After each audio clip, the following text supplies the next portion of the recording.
Hello, quick review nga pala dito sa bagong dating nating solar generator. Ayan, yung Galaxy 1000 Lite natin. Natin, syempre sa akin. Ayan, gawa siya ng auto projects at nabili ko siya sa Shopee sa halagang 21,020.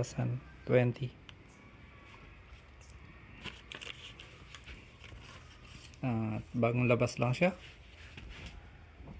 So, sulit to sa presyo niya.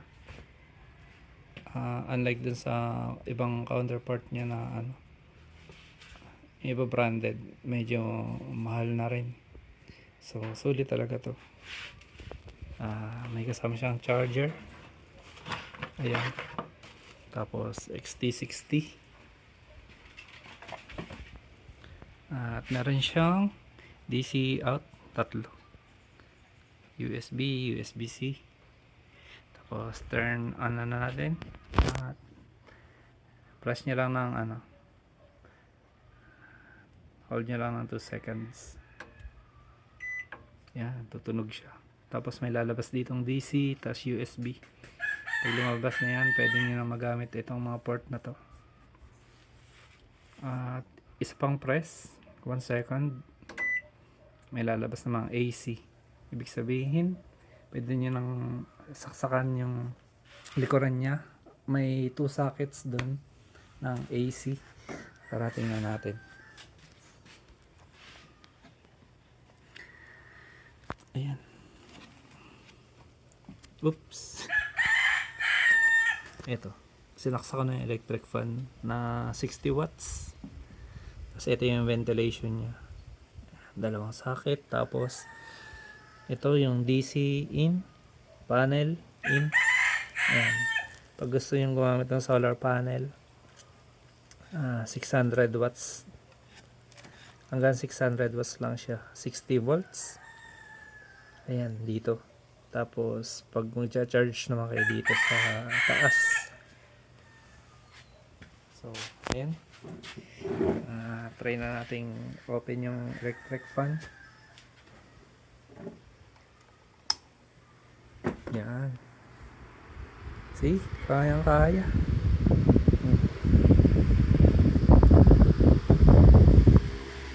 Tapos dito, makikita nyo yung battery percentage. Tapos, yung output wattage na nako-consume 86 yung nakalagay. So, ayan, sulit na sulit talaga.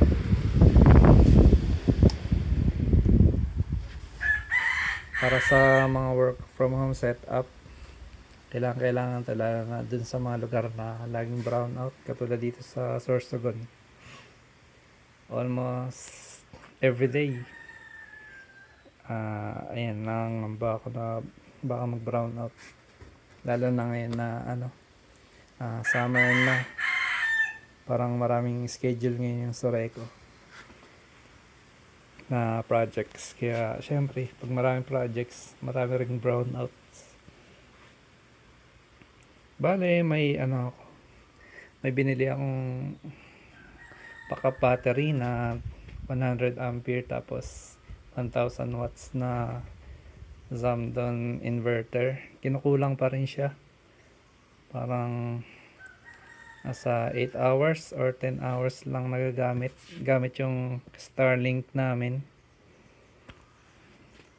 So, yung Starlink lang yung nakasaksak dun.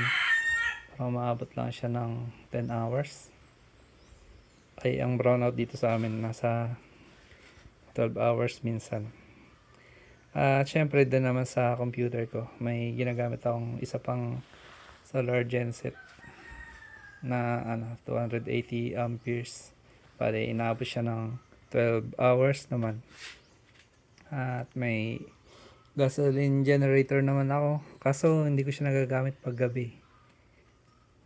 So, pag kinapos ako, wala na sa gabi.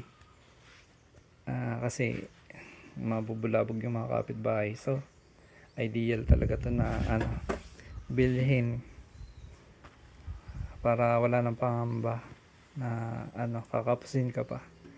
So, para din sa ano, mga kagaya kong work from home setup. Kailangan natin to, at mas maganda mag-invest na sa ganito.